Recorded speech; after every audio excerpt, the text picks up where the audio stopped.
ATL fans, welcome to a should be the normal edition, but instead it's the special edition of that Atlanta Sports Show. I'm your host Jeremy the Impact York from Impact Media. Welcome all you guys in. If you want to follow us on all of our social medias, we appreciate it. Definitely go to our YouTube page, click subscribe. I've been seeing the numbers there. Appreciate all you guys, man. It looks super cool, and apparently YouTube is taking notice, so we appreciate that. That way, we can provide more free content for you guys if we keep boosting those numbers. Um, Impact underscore media underscore go subscribe. So, as I said, I meant to do this show around now anyway, but Atlanta also forced my hand a little bit. I was preparing to talk about the NHL playoffs uh, first thing today, and instead, our team, Atlanta United, they basically said, "Hold my IPA, hold my IPA," because they have relieved head coach uh, Gonzalo Pineda of his duties. He's been relieved of his duties, which is a nice way of saying he is no longer the head coach. Um, I, for one, I don't like when anybody loses their job. I mean, I don't, even if you're really terrible at it, I feel bad that you lose your job. Um, but we kind of thought this could happen. We thought this could happen. All right, in his tenure, here's the things that I would say about Gonzalo Pineda. He was 34, 34, and 29. Nope, those are not measurements of the model in the catalog. That is his actual record. He is as close to being a 500 coach as he could be, and I don't think that's all on him. I don't think it's all on the players. I think it's a big group effort. He had to deal with a lot of injuries that kept multiple stars out for multiple games. Um, I believe he's the only Atlanta United coach um, to not win a trophy. I don't think he won a trophy. The rest of them all got one. Um, it was over 100 games. Garth Lagerwey said that it was over 100 games. They felt that they had determined kind of where things were going to be, and that's not saying he couldn't have done better with more time. He couldn't have done better with personnel, things like he just they felt that a fresh voice was needed. Okay, that that makes sense.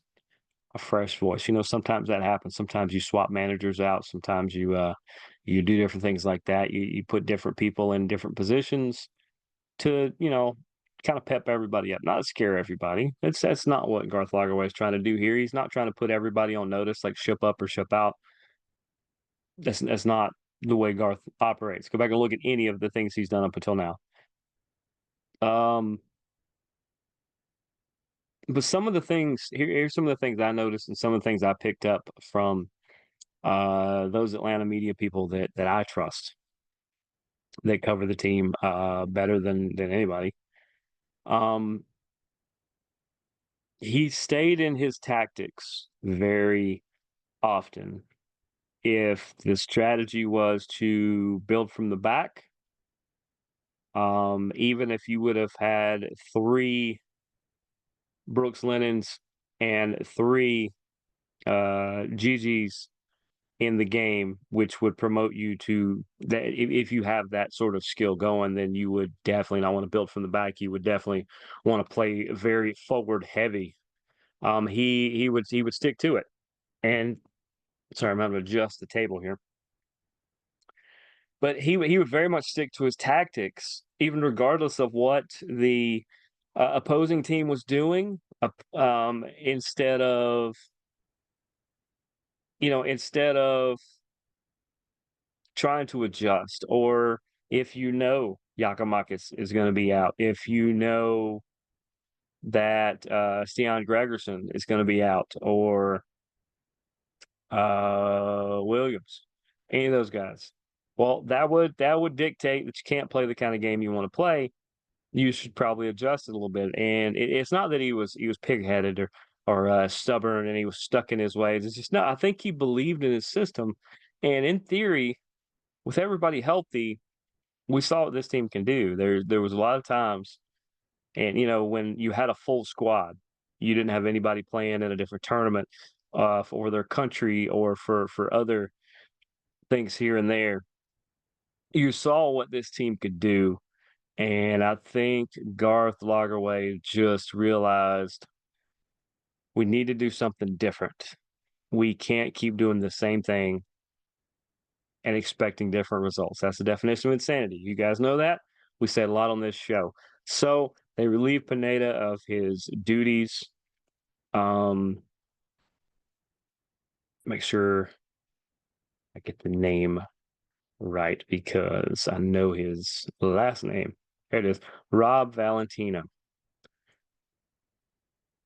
Rob Valentino takes over as the interim coach for the second time. For the second time, he did not bad the first time around. Um, a lot of people say, "Oh, well, he was, let's say he was 6-2-2. Oh man, that's really great."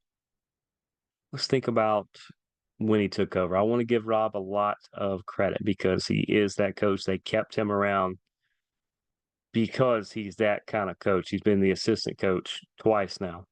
He's been the interim coach twice now, and hopefully they give him the fair shake of what they actually want to do. And he's probably going to be your coach for the rest of the year. That's more than likely the smart thing. They don't want to rush this. They have said that. I don't think they rushed into Pineda. I thought they had it figured out. But also keep in mind, Garth didn't pick Pineda. If anything, Pineda helped get Garth here because of their time in Seattle together. Um, there were hints in things that Garth Lagerwey said at his press conference that I would look to Europe, which doesn't always mean the Premier League. Could be the Premier League. There's some really good coaches there. A couple of them may want to jump to MLS. But you got to think about, you know, I doubt some of these coaches would move, but you got to think about other leagues. I mean, you got to think about La Liga. Down south of us, you got to think about the European leagues, the German leagues, the French leagues. Um, there's leagues all over the world. I mean, we're not talking Ted Lasso. We're not talking, random person from across the world. But there's some really, really good coaches out there. And it seems to me that they want to give any of them that want a fair shake at being the Atlanta United coach a fair shake at being the Atlanta United coach. Um, Still some injuries. You're about to be on a slight international break. I think next game's not till like June 15th. Um, very much this show was going to be all about them losing 3-2 to Charlotte at home, and then they dropped that bomb on us. So once again, I got to echo what Doug Robertson said in his Southern Fried Soccer podcast. Those of you online and those of you out in the world that are singing the praises of somebody losing their job, I don't have to worry about it. That's not my followers, and that's not Doug's either.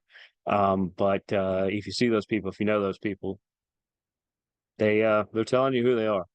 They're telling you who they really are, and I like I said, not happy that somebody lost their job.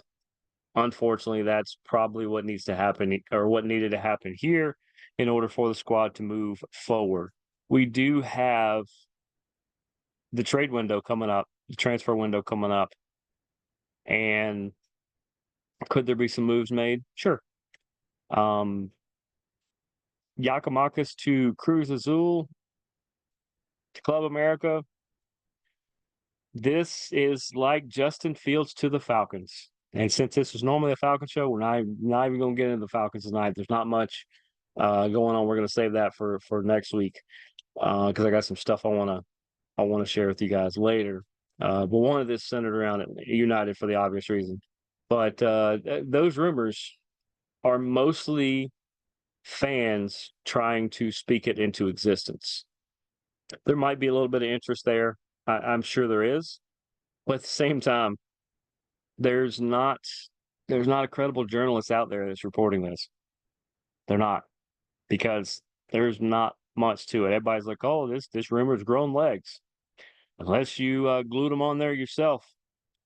Uh, no, it's really not. Just like the for the longest time, about 10% of the Atlanta fan base had Almada all but gone. Had him basically packed on a plane going to name your favorite squad here. And guess what? He's still here. Now, could he go this window? Sure. Yakamagas could too, but come on, guys. Listen to the credible journalists. You can fantasize and you can opinionate, and that's totally fine. We all have opinions. I'm telling you my opinion now. You can do all of those things. You just you got to know what's real and what's not. And right now, there's not really any strong rumors about people moving in or people moving out. Could that differ? Yeah, it could. But this squad's still trying to make the playoffs. They still have a very good shot at making the playoffs. I think they're going to make the playoffs. They might be the 6 or the 7 seed. They might be the 5 seed. Might be more than that. But I think this squad is headed for the playoffs. And, sky's the limit at that point. Once you get in, then you just got to win. And this team might be healthy right around that time, which would be a great time for everything to come together. But you're gonna see us at some games coming up, hopefully here soon. And if you see us out at events, definitely come say hello. Definitely come check us out. Definitely come say hey. I mean, just say hey in general. It's fun meeting you guys. It really is. Once again, I appreciate all the numbers on YouTube. I appreciate all the amazing comments and things you guys are doing. We really do want to give stuff away. A lot of people apparently have shied away from some of our contests because you don't think we're actually giving stuff away. We're really trying to give stuff away. And it's not just free stuff here and there. And no, this is not because my wife thinks I should get rid of some of the stuff I have. She does. And that's okay. I love you, sweetie, but that's not why we're giving stuff away. This show has always been a lot about you guys. Sure, it's a little about me because I'm on the show and I'm the one talking and the guests we have and the content, but this has always been a fan driven venture for us. And that's to me was one of the best ways that we can show you guys how much we appreciate it is by giving you guys some stuff when we get a chance and by continuing to put out content as much as we possibly can. You're going to start seeing shorts, you're going to start seeing some other stuff coming up, some fun content of all the different places we go. But as I said, Pineda relieved of his duties. You got Rob Valentino taking over.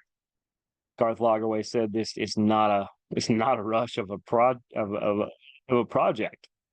This is going to take some time. They want to make sure they get the guy, and they're not going to move a lot of pieces around because you don't. Let's say you move some pieces around, and then you move a coach in that said, "Man, I really wish I had those pieces you got rid of. They really fit what I want to do." That's when I said I don't think a lot of pieces are going to move around. Um, yeah, I wouldn't even think Cohen. There's people out there that need goaltender help, but Cohen proves he can be on that level. But this is not where some other previous Atlanta backups have been that were able to go get McCann or not McCann, Kahn. When Kahn was here, he was majorly ready. Cohen is getting close, but I don't think they're going to move him because whenever Brad does decide to call it quits, they already have their guy. Why would you move him? Uh, but other than that, we have reached the end of the semi special. As I said, we were going to do a show this week anyway. It was going to be later in the week. They dictated that news dictated we needed to do it now. But this has been another edition of that Atlanta Sports Show. As I said, Falcons content coming next week. We will obviously keep talking about uh, ATL UTD. And until then, I am Jeremy the Impact York. We will see you guys next week. Deuces, gooses.